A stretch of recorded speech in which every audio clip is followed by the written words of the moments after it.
Hello friends, வணக்கம். என்னப்பா பாரு சேவ்டுன்னு எல்லாம் பார்த்த அப்புறம் ரொம்ப ஹாப்பியாக இருக்கீங்களா?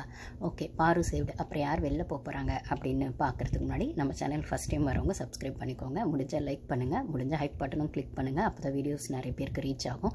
நான் சொல்லணும்னு நினைப்பேன், ஒரு வீடியோவில் மறந்து போயிடுவேன், அப்புறம் கான்டெக்ட்ஸில் தான் போடுவேன் ப்ளீஸ் சப் அப்படின்னு சொல்லி. ஸோ அந்தளவுக்கு கண்டென்ட் கொடுக்கணுன்றதே மைண்டில் இருக்கே தவிர சப்ஸ்கிரைப் பண்ணுங்கன்னு சொல்கிறது கூட மைண்டில் வர மாட்டேங்குது. அப்படின்னு சொல்லும்போது முடிஞ்சால் சப்ஸ்கிரைப் பண்ணிக்கோங்க, பிடிச்சிருந்தால் லைக் பண்ணி ஹைப் பட்டனை கிளிக் பண்ணுங்கள்.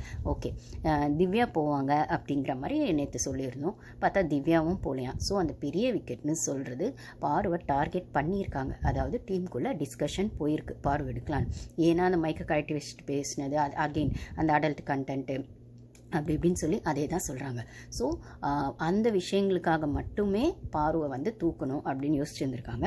ஸோ பெரிய விக்கெட் எடுத்து டிஆர்பி பண்ணணும் அப்படின்னு டீம் யோசிக்கல. ஆனால் பாரு கிட்ட இருக்க அந்த ஃப்ளாஸை வந்து டீம் வந்து அதனால் டென்ஷனாக இருக்காங்க, பாரு மேலே கோவமாக இருக்காங்க.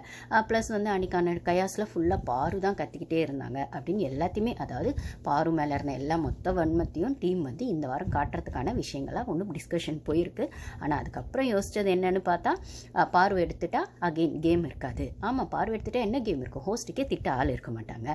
ஸோ நம்ம ஃப்ரெண்ட்ஸில் நிறைய பேர் சப்ஸ்கிரைபர்ஸ் சொன்னாங்க, நாங்கள் தான் ஆல்ரெடி சொன்னோம்ல சிஸ்டர், அவங்க போக மாட்டாங்கன்னு சொல்லிட்டு அவங்க கான்ஃபிடென்ஸ்க்குலாம் ரொம்ப தேங்க்ஸ்ங்க. ஆனாலுமே அஸ் எ ரிவ்யூவராக இப்படி ஒரு விஷயம் ஸ்ப்ரெட் ஆகுதுன்னா அது உண்மையாக பொய்யான்னு சொல்கிற இடத்துல நாங்கள் அதை சொல்லணும். இல்லை எங்களுக்குமே கன்ஃபியூஷன் இருந்தால் கன்ஃபியூஷன் இருக்குது, ஆனால் இப்படி ஒரு விஷயம் ஸ்ப்ரெட் ஆகுது அப்படின்னு சொல்லணும் போது அதனால தானே அந்த வீடியோஸை போட்டேன். ப்ளஸ் எனக்குமே அந்த ஒரு ஃபஸ்ட்டு மெசேஜ் ஒரு ஃப்ரெண்டு தான் அனுப்பிச்சிருந்தாங்க.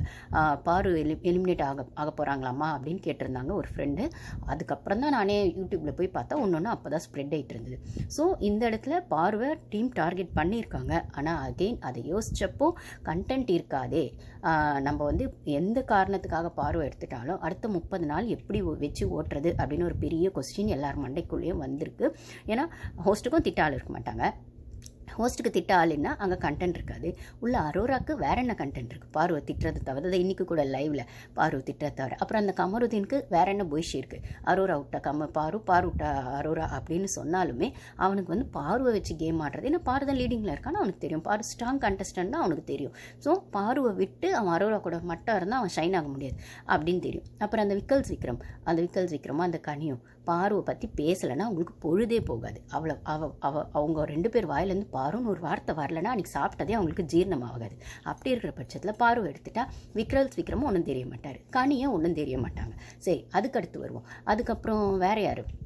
இந்த அரோரா. அது சொல்லவே வேணாம். எப்போ பாருன்னு பாரு புராணமே தான் பாடிட்டுருக்கு. ஆனால் என்ன, அவள் வன்மத்துக்கு பாடிட்டுருக்கான் அந்த புராணத்தை ஒன்று. சரி, இப்படி எல்லாமே அதே தான் போகுது அப்படின்னு சொன்னால் இந்த பிரஜன் என்ன பண்ணுறான்? பாரு முன்னாடி ஒரு மாதிரி பேசுகிறான், பின்னாடி ஒரு மாதிரி பேசுகிறான். சாண்ட்ரா அவள் கேம் ஆடுறன்ற மாதிரி ஒரு இடத்துல ஒரு மாதிரி, இன்னொரு இடத்துல ஒரு மாதிரி அவள் ஒன்று பண்ணிட்டுருக்கா. சுபிக்ஷா முதல்லேருந்தே பாருவை சுத்தமாக பிடிக்காது. அந்த வியானா சுபிக்ஷா ஃப்ரெண்ட்ஸாக இருக்கும்போது பாரு கூட அந்த பிக் பாஸ் டீலக்ஸ்லாம் இருக்கும்போது கூட பாரு கூட நீ சேராத, அவ கூட சேர்ந்து அந்த நெகட்டிவ் அப்படியே வந்துடும், அவ கூட சேராத அப்படின்னு இருப்பாள். ஏன்னா இவங்க ஒரு டைமில் பெட்மேட்ஸாக இருந்திருப்பாங்க, ஒரே பெட் ஷேர் பண்ணுறவங்களா வியானாவும் பாருவும். அப்போ வந்து இந்த வீட்டுக்கு அந்த வீட்டுக்கு கிளீனிங்க்கு போகும்போது திருப்பி சொல்லி அனுப்பா சுபிக்ஷா அவன் மண்டைக்குள்ளே, நீ பாரு கூட சேராதன்னு. ஸோ இப்போ வரைக்குமே சுபிக்ஷா பாரு கூட பெருசாக பேசினது கிடையாது. வியானாவது அங்கங்கே வந்து உட்காந்து இது இப்படி அது அப்படின்னு ஒரு கேமுக்காகவாது அந்த பெர்ஸ்பெக்டிவில் பேசுவாள். ஆனால் வியானா சுத்தமாக கிட்டே வரமாட்டா. ஆனால் அவளுக்கும் பாரு மேலே ஒரு வெஞ்சன்ஸ் இருக்குது அப்படின்னு சொல்லும்போது உள்ளுக்கு இருக்குது. எஃப்ஜே ஆதிரை இதுங்களை கேட்கவே வேணாம். ஆதிரி புதுசாக கேம் உள்ளே வந்து என்னமோ அப்படி ஆடி கிழிக்கிற மாதிரி ஒன்று வந்துச்சு. ஆனால் உள்ளே ஒன்றும் கிழிக்கலை. அந்த நாமினேஷன் வாயில் வர சுட்டதோடு சரி. அந்த ஃபஸ்ட் வீக்கில் நாமினேட் பண்ணாங்களே சூப்பராக, திவாகரையும் இந்த கலையரசன் நாமினேட் பண்ணி அப்படியே சோஷியல் மீடியா ஃபுல்லாக ஃபயர் விட்டாங்க. செம்மையாக நாமினேட் பண்ணிச்சு அப்படின்னு. அது மாதிரி அந்த நாமினேஷன் ப்ராசஸோட எஃப்ஜே விஷயங்கள் நிற்கிது. இது இப்போ கூட லைவில் ஆதிரே, எஃப்ஜே, அரோரா 3 தான் உட்காந்து கடலை போட்டு இருந்துச்சு. ஸோ இதாச்சு. ஸோ இப்படி எல்லாமே பார்வை சுற்றியே இருக்கும்போது நம்ம என்ன காரணம் சொல்லி பார்வை எடுத்தாலும் நம்மளுக்கு ஷோ தான் அட்டர் ஃப்ளாப் ஆகும், லாஸ் நம்மளுக்கு தான்.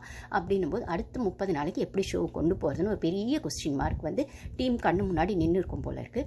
அதனால் மாற்றிட்டு ரோஸ்ட்டுக்கு மட்டும் வந்துட்டாங்க. ரோஸ்ட் மட்டும் கண்டிப்பாக இருக்கும். ரோஸ்ட்டு கண்டிப்பாக இருக்கும். எனக்குமே கேட்டால் இந்த வாரம் அவள் ரோஸ்ட் வாங்குறது நல்லது தான். வாங்கினா தான் வந்து அவள் என்ன செய்கிறான்றது அவள் புத்திக்கு உரைக்கும். அவள் வந்து அந்த கமருதீன் கிட்ட போய் லவ்ங்கிற பேரில், நம்ம அவளை புருஷன்ற பேரில் அந்த மாதிரி பண்ணுற விஷயங்கள்லாம் இவ்வளோ அநாயகமாக இருக்குன்னு அவள் புத்திக்குமே உரைக்கும் அப்படின்னு அப்படின்னு சொல்லும்போது இந்த இடத்துல இந்த வாரம் அவளுக்கு ரோஸ்ட் கரெக்டு தான், அதை நான் இல்லைன்னு சொல்ல மாட்டேன். கமருதீனுக்கும் ரோஸ்ட் கொடுங்க, நல்லாவே கொடுப்பாங்க. ஆனால் அந்த இடத்துல என்ன பண்ணாதீங்க, பாரு கூட சேர்ந்து விளையாடினா உங்கள் கேம் கெட்டு போகுதுன்னு மட்டும் அந்த ப்ரொஜெக்ஷனை மட்டும் ஹோஸ்ட் வைக்கக்கூடாதுன்றது தான் என்னோட ஒப்பீனியனாக இருக்குது. ஆனால் அது கண்டிப்பாக அப்படி தான் ப்ரொஜெக்ட் ஆகும். அப்போ தான் இன்னும் இரிட்டேட் ஆகும் ஹோஸ்ட் மேலே. நீங்கள் தனித்தனியாக அவங்கவுங்க தப்பு பண்ணதுக்கு திட்டுங்க, ஆனால் யார் என்ன தப்பு பண்ணாலும் அதுக்கு பாரு தான் காரணம்னு ப்ரொஜெக்ட் பண்ணுறீங்களா, அப்போ தான் எங்களுக்கு ஹோஸ்ட் மேலேயும் டீம் மேலேயும் அவ்வளோ கோவம் வருது. ஏன் அவன் கமருதீனுக்கு புத்தி இல்லை? அவன் என்ன அடல்ட்டு தானே, அவன் அடல்ட் கண்டென்ட் கொடுக்க தெரியுது, அடல்ட் ஜோக் எழுத தெரியுது, 2 பொண்ணு கூட வண்டி ஓட்ட தெரியுது. ஒரு ஃபன்னுக்காக கூட நீங்கள் எந்த மாதிரி பொண்ணை கல்யாணம் பண்ணிக்கணும்னா 3 பொண்ணை கூட கல்யாணம் பண்ணி வண்டி ஓட்டுவேன்னு சொல்கிறேன். அடல்ட் கண்டென்ட், அடல்ட் காமெடின்னு அதெல்லாம் நல்லா தெரியுதுல்ல. அப்போ வார்த்தையை எங்கே விடணும், எவ்வளோ விடணும்? இல்லை இது ஒரு பப்ளிக் ஷோ, இது சோஷியல் மீடியாவில் எவ்வளோ வைரலாக போகும், நம்ம ஒரு ஹீரோ மெட்டீரியலாக வெளில இருக்கோம், இல்லை நாளைக்கு நம்மளுக்கு ஒரு கரியர் இருக்குது அப்படிங்கிற அறிவுலாம் அவனுக்கு இல்லையா? அவன் அந்தளவுக்கு அப்பாவியா? அப்படி இருக்கிற பட்சத்தில் அவனுக்கு அது தெரியாமல் தான் அவன் கேம் ஆடுறான், அந்த கேமை இவ தான் போய் கெடுக்கிறா அப்படின்னு ஒன்று இருக்குல்ல. இப்போ பாரு கேம் கெட்டு போனால் அதுக்கு பாரு தான் காரணம் டீம் டிசைட் பண்ணுறாங்கல்ல. அவள் தான் சொல்கிற பேச்சு கேட்க மாட்டா, அவள் தான் கத்துறா, அவளுக்கான ஒரு பொறுப்பு இல்லை, அவளுக்கான ஒரு பொறுமை இல்லை அப்படின்னு. அப்போ கமருதீன் கேம் கெட்டு போனாலும் கமருதீன் தான் அதுக்கு காரணம், அதுக்கு ஏன் பாரு சொல்கிறீங்க அப்படின்ற இடத்துல தான் நம்மளுக்கு ஹோஸ்ட் மேலே ஒரு கோவம் வரும். ஆனால் இவனுங்க அதை தான் ப்ரொஜெக்ட் பண்ண போகிறாங்க. ஓகே, இது இப்படி இருக்குது. சரி, அப்போது பெரிய விக்கெட்னு சொல்கிற இடத்துல வேறு யாருமே கிடையாது, திவ்யாலாம் கூட எவிக்கலாம் கிடையவே கிடையாது. ஸோ பாருவை டார்கெட் பண்ணாங்க, அதுக்கப்புறம் விட்டுட்டாங்க. அப்போ நார்மல் எவிக்ஷனுக்கு டபுள் எவிக்ஷன் இருக்கா அப்படின்னு கேட்டால் டபுள் எவிக்ஷனுக்கு கூட டவுட்டுன்னு சொல்கிறாங்க. ஒருவேளை டபுள் எவிக்ஷனாக இருந்தால் அமித்தோ சுபிக்ஷாவுன்னு சொல்கிறாங்க. லாஸ்ட் பிளேஸில் இருக்கிறது அமித், சுபிக்ஷா அதுக்கு முன்னாடி இருக்காங்க, அதுக்கு மேலே கனி இருக்காங்க. எஃப்ஜே திடீர்னு லாஸ்ட் பொசிஷனில் இருந்தால் 7th பிளேஸ்க்கு போயிட்டான். ஸோ அதுக்கப்புறம் பொசிஷனில் இருக்கிறது கனி, சுபிக்ஷா, அமித் இருக்காங்க. ஸோ எவிக்ஷன்னு அமித் மாட்டுறது கன்ஃபார்ம் ஒரு எவிக்ஷனாக இருக்க பட்சத்தில். 2 எவிக்ஷனாக இருந்துச்சுன்னா கனியா சுபிக்ஷாவான்னு வந்தால் கனியை சேனல் சுத்தமாக விட்டே கொடுக்க மாட்டாங்க. ஆனால் சுபிக்ஷா இப்போது டாஸ்க்கெல்லாம் பண்ணி அந்த பொண்ணு டாஸ்க்னாலே ஒரு பெரிய ஆடுது, அதை நம்ம குத்தமே சொல்ல முடியாது. நிஜமாக டாஸ்க்லாம் நல்லா தான் ஆடுது. ஆனால் கேம் ஆடுதான்னு கேட்டால் கண்டிப்பாக கேம் எல்லாம் ஆடவே இல்லை. அவள் ஒரு கேம் ஆடுறா, சேஃப் கேம் ஆடுறா, எங்கேயும் வாய் திறக்க மாட்டா, தான் நெகட்டிவாக ப்ரொஜெக்ட் ஆகிடக்கூடாதுன்றதுல தெளிவாக இருக்கா. அது மட்டும் இல்லாமல் அந்த கம்யூனிட்டிக்காக ஆடுறேன்னு அந்த ட்ரம்ப் கார்டை கையில் எடுக்கிறா.